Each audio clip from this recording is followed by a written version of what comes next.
What's up, guys? All right, this is definitely going to be a different video than what you're used to seeing on the channel. But I do like to share my hobbies with you all here, and I've really gotten back into golf. In my mid to late 20s, I was a scratch golfer. Basically, I could shoot pretty much even par or a little under almost every time I stepped on a golf course. I was right there at it. But then I took some time off, got married, didn't play as much golf as I used to. Golf is a diminishing skill. So I'm getting back into it. I'm playing, a couple times a week. I've gotten back to where I'm 41, 42-ish for 9 holes. My drivers kind of gave up on me a little bit over the last 4 or 5 rounds, and that's put a kink in it, but I'm starting to get that work back out. So hopefully we'll be in the 30s again very soon. But I did want to do a what's in the bag video. So first of all, let me show you the bag itself. All right. So here is my bag. It is a stand bag. It is a Sun mountain bag. It is a multi-cam bag. I just kind of thought this kind of fit the channel and kind of what I do on here. I have thought about changing this because every time I go to the golf course, almost inevitably somebody says, "Hey, was you in the military?" or "Thank you for your service," or something like that. And I was never in the military. I've never stated on here I was not. And I kind of feel bad because when I say no, the look on her face is just like, But I was never in the military. This just kind of fits what I do on here. It kind of fits my lifestyle. I like the multicam look. I wish it had multicam black, but I do like this bag nonetheless. So whether I change it or not, I don't know. Right now, this is the one I have. I do always use this rain cover, and I know a lot of you are going to be like, "That's stupid," but I'll tell you why I do this. I do this so when I put this back in my car, the clubs don't come flying out. The Lexus's trunk is actually pretty small. Me and my buddy went on a golfing trip not too long ago to Myrtle Beach, and I had to lay the rear seats down and slide the clubs in, actually through the side doors, through the back doors, and slide them into the trunk that way, side by side, because 2 clubs, or 2 sets of clubs, would not fit in the trunk of the car. So if I leave this cover off and the clubs start, kind of sliding out of the bag, it will not come out or in the car. So the cover actually holds everything in. So it makes it easier to actually put it in the trunk and remove it from the trunk. But I did buy new irons, new wedges, a new putter, a new driver, and my hybrids and my woods are pretty much the only thing that's kind of stayed the same in this bag. Now, I say I bought them new. I bought most of this stuff used. I don't buy a lot of new golf equipment because the value of it drops so much. It's kind of like buying a new car. As soon as you drive it off the lot, you've lost several $100s. So I try to find good used stuff because golf clubs are, they'll last you a long time if you take care of them. But what did I buy? And did I actually need these? I bought Callaway Apex MB, or Callaway Apex 21 MB or MB 21s.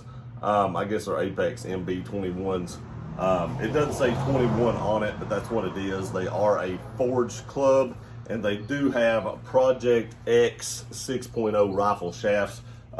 When I played in my 20s a lot, I had rifle shafts in a set of Callaway X14 Pro Series back then, if that dates how old I was for you golfers, because those were fairly new back in the day. But I went with blades, and I tell you why. The X14s didn't have much offset. And what I mean by offset, you can see right here, this club does not set back very far behind the hosel.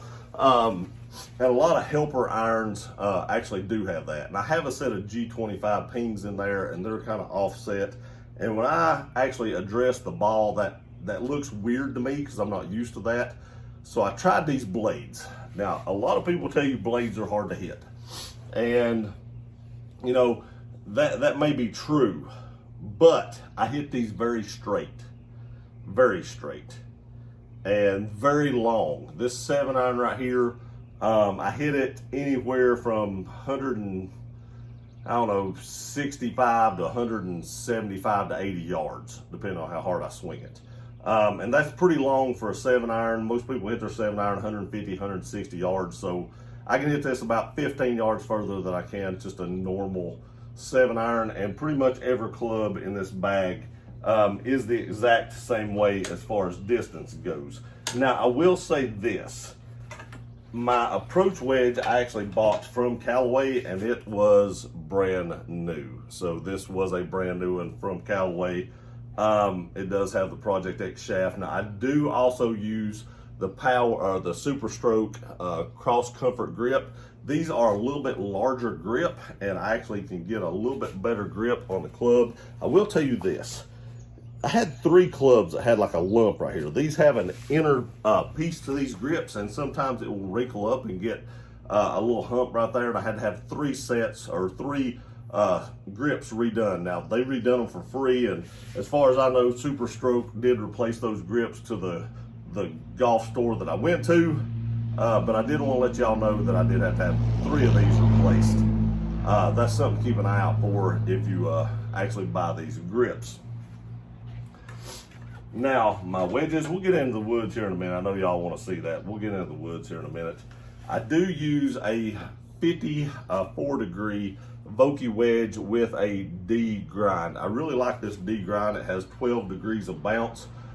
It really helps keep me from chunking the ball with that much bounce, and I really like this 54 degree. I got this off Amazon, and it was in immaculate shape for a used club, and I've never regretted purchasing that. Now my other wedge is a Cleveland wedge I bought off my buddy. It's a 56 degree, and I had a 56 degree Cleveland before, and I really liked it, but it was getting old, and he had this one. He won it, and really had never used it. It was basically a brand new club. It was older. It's a 588. And I really like it. I use it around the greens. I use it in the bunkers and chipping around the greens. I don't carry a 60 degree. I just use this 56, and it does me very well. I get a lot of spin with that. I can check a ball up with that and stop it with that. Now, my putter. I want to tell you about this putter. The putter grip I use is a Win 1.18. I really like this grip, but my buddy had this putter. It's a Scotty Cameron. It's a Select Series, and he had this putter, and I was using it. I have quite a few putters actually, and I was using it, and I was like, this thing is like cheating. When he first handed it to me, I thought, this is ugly. This is so ugly. I'm gonna hate this. And then I putted with it, and I was like, oh my gosh. And I searched everywhere for one of these that was in good condition. And I had to order it from Japan. There's a huge golf store in Japan. I think I actually put a short video in here talking about it.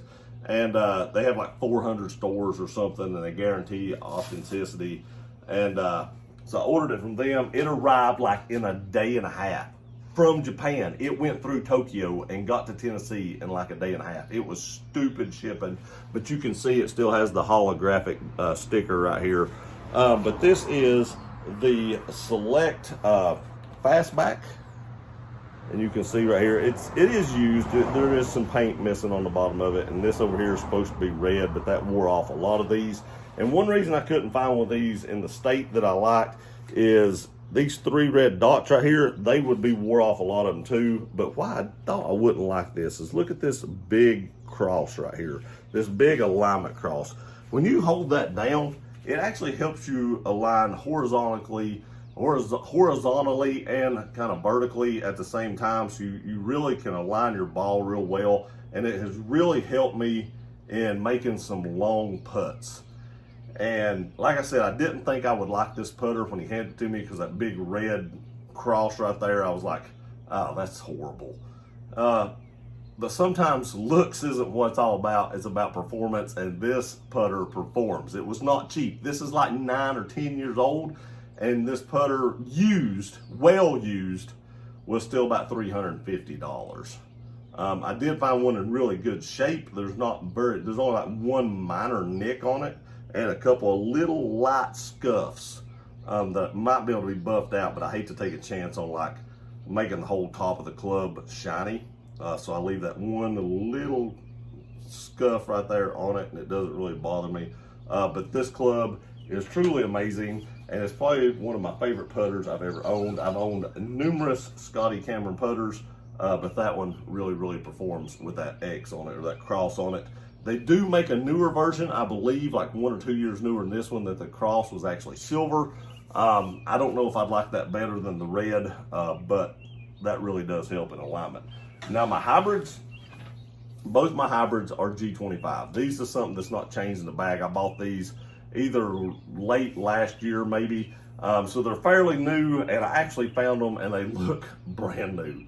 I found 2 of them on eBay and bought them both, and they were in incredible condition, and I did have them re-gripped. These actually just use the Golf Pride multi-compound grip, but I do hit these very long and very straight, and I have a 4 and a 5 in the hybrid. I don't carry a 4 iron or a 5 iron. In my irons, I actually do have a 4 and a 5 iron. I actually have a 3 through approach wedge, but I only carry a 6 through approach wedge, and then I carry a 5 and a 4 hybrid. I can just hit the hybrids really well. So since I can hit them so straight and so good, I just kept them in here. Now the oldest clubs in my bag, and I refuse to take these out because I hit them so well, and I have upgraded the head covers. They are Cobra SZ woods. These things were made in like 2003. They are old, but they are long. My gosh, are these woods long. I have a 3 plus and a 5. And the reason I have a 3 plus is because the 3 was no shorter or no longer, than the 5 iron or 5 wood. And I was like, so I sold it, and I actually have a 7 wood as well, but I do not carry it anymore. I bought a 3 plus, and it is actually longer than the 5 now, so that's what I carry. And then the new driver I bought at the beach. I bought the irons at the beach, and I bought about 4 weeks ago, and then I bought the Scotty Cameron right after I got back from that. But I also bought the new Ping G430 driver. Now it does have some scuffs on the bottom of it. It looked brand new when I bought this club. It looked like it had never been hit. I bought it, both these and the irons at the PGA Tour Superstore in Myrtle Beach on the north end. It looked brand new, but my local golf course, or the one that's closest to me, has some pretty crappy driving ranges. So you can kind of see some scuff marks here. It doesn't affect the performance. It just kind of gut wrenched me a little bit to think about the sandy, crappy driving range and what it did to the bottom of my club when it looked brand new. But that's fine. It's still a golf club. But the cool thing about this club is it's $450 used. It had like a $250 or $300 upgraded shaft, and they didn't price the club anymore for the upgraded shaft. They had one with a factory Ping shaft in it, just the stock shaft. It was $450 as well. This one has the Aldila Rogue white shaft. It is a 70 gram shaft, and it is a 10.5 degree driver, but I have it turned down to 9.5 degrees. So I do hit it on 9.5 degrees. My other drivers were 9.5 degrees. And I really like this driver. There again, it is kind of, both my drivers have kind of let me down here recently, but it is what it is. I'm getting it worked out. I'm getting it worked out quick too. So let's get into some of the pockets. The ball I normally hit, and I never thought I would actually hit one of these balls. And I'm not knocking these balls. I didn't know how good they were. I'd never heard of them until I found these. And actually, when I say I found these, that is literally what happened. I found one laying on the ground. It was like brand new, and I thought I would play with it to see how good the ball was. I'd heard a lot of good things about them. And they actually played really, really well. And it is the Vice Pro Plus. They've got a nice alignment line. I don't really use that. I put 3 dots on my balls just to kind of, be able to tell which one's mine if anybody else is hitting a Vice or any ball. Any ball in this bag has those 3 dots. Whether it's a Titleist or a Callaway or, TaylorMade, whatever it is, they have those 3 dots. But these are actually really good balls, and they're probably $10 to $12 cheaper a dozen than Pro V1s. And they play about like a Pro V1, so I save $10 a dozen or a little more, and I buy the Vices. And I've had really good luck at them. Now, if I was a scratch golfer and could really tell a difference, the Titleist may be a little better. But for someone that's shooting in the mid-low 40s, the vice ball works really well. I would recommend doing that just to save a little bit of money.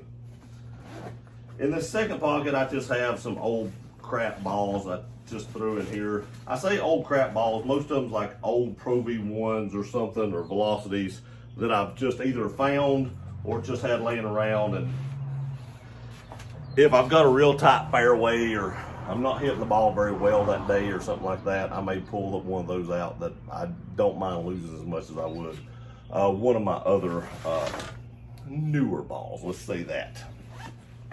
On this side pocket here, have a TaylorMade glove. I've been using these TaylorMade gloves for a very long time. I bought a lot of these. When I find a golf glove I like, I buy just a crap load of them. I found a Callaway glove at the beach this year and I bought like 4 of those, but I've not switched over to those yet. I do have a Titleist Scotty Cameron divot tool. This is the old one. That putter don't come with one of these.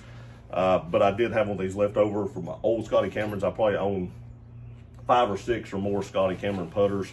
Every time I look online, I was like, I forgot I had that putter, so it may be more than that by now. I can't remember. But here's the divot tool I always use. It's a Callaway divot tool. It actually comes with a little ball marker that says Callaway on it. Just kind of holds it in the tool. I bought this thing so many years ago. It was probably back in mid 2000s when I bought this, and I've been playing with that forever, just forever. In this side pocket way down here, we don't have anything. That's the cooler pocket. I don't keep anything in it. The big side pocket, I keep just a rain jacket, just in case. I do have some cleats, in case my cleats break or start falling off, and a spare pair of socks, just in case it rains a lot, my socks get wet, and I need to replace my socks or change my socks so I don't have wet socks on all day. I do keep an extra pair of socks. I do have a pouch right here that I put my, personal belonging in whenever I go golfing, wallet, stuff like that. And I do keep a little Swiss Army knife. And in this Swiss Army knife, one reason I have it in here is this thing has fingernail clippers. It's the coolest little Swiss Army knife. I mean, it's got a knife and everything too, but I mainly keep it for the fingernail clippers. So if I get a hangnail or, rip a fingernail or something that's just barely hanging there, I can use my fingernail clippers to actually clip off the hangnail or whatever it may be. I always have a couple of golf towels. I have a ping golf towel, of course, because I used to use ping clubs. I still have a ping driver.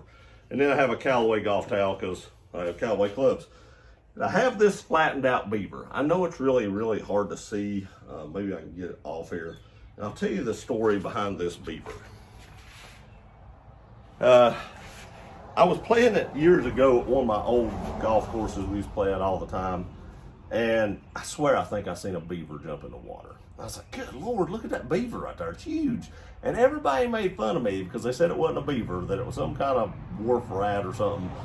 It didn't have the tail of a wharf rat, and it was way bigger than a rat. And then my stepdaughter, when she was real little, gave me this flattened out road-killed beaver, and it's been in my golf bag ever since. And it's probably will stay on my golf bag unless I lose it or something forever. In this other side pocket, have a ball retriever that I never get out because my buddies keep ball retrievers on top. Not that I hit a lot of balls in the water, but if I ever do, I have a ball retriever. I also keep a spike tool right there so I can change out spikes. I keep my ping tool so I can change the settings on my driver. And then I have a Scotty Cameron tool to change the weights on my putter in that bag. And then on this other side pocket, I literally told y'all I have a bunch of golf gloves. I keep a bunch of golf gloves. And then this side pocket over here, that's where all my tees are. I just keep a bunch of tees in that pocket right there. And that is everything in my golf bag. Now, one last thing I can show y'all about is I do have this Under Armour shoe bag. Of course, it is camouflage as well. And in this shoe bag, I have Callaway golf shoes. Now, I don't have Callaway golf shoes because I hate Callaway clubs. I've had Callaway golf shoes forever. My first pair of golf shoes were Callaways. They were more comfortable probably than tennis shoes. So I've always bought Callaway golf shoes. Now, my buddies, that I play golf with, all 4 or 5 of them, they all have these shoes. Every single one of them. They all wear the same shoe. Every one. And I always laugh at them all the time for wearing the same shoes. And they try to get me to buy them, and I'm like, no thanks. I'll stick with my Cowboys, and I'll be the odd man out. And that's just fine with me because I'm not trying to match everybody. But that is everything in my golf bag. The older gentleman at Beechwood Golf Course in Myrtle Beach always asks me, good Lord, son, what's in this golf bag? And it is a little bit heavy, but I never carry it. We always take carts because it's faster to play golf that way, and time is a commodity with me, so I want to get, you know, as many rounds in as I can in the shortest amount of time. So I don't have to worry about carrying it, but he's just sitting on the cart, and it is what it is. There, old timer, it's not going to get any lighter. But anyway, guys, if you have any questions about the bag, about anything in the bag or anything like that, let me know. If you like golf content, I can put more of it on here because I've been playing quite a bit of golf lately, and I just thought I'd test the waters and see how many of you all are playing golf as well. Anyway, guys, I appreciate you all watching this video. Please like, share, and subscribe. Love you guys. See you next time.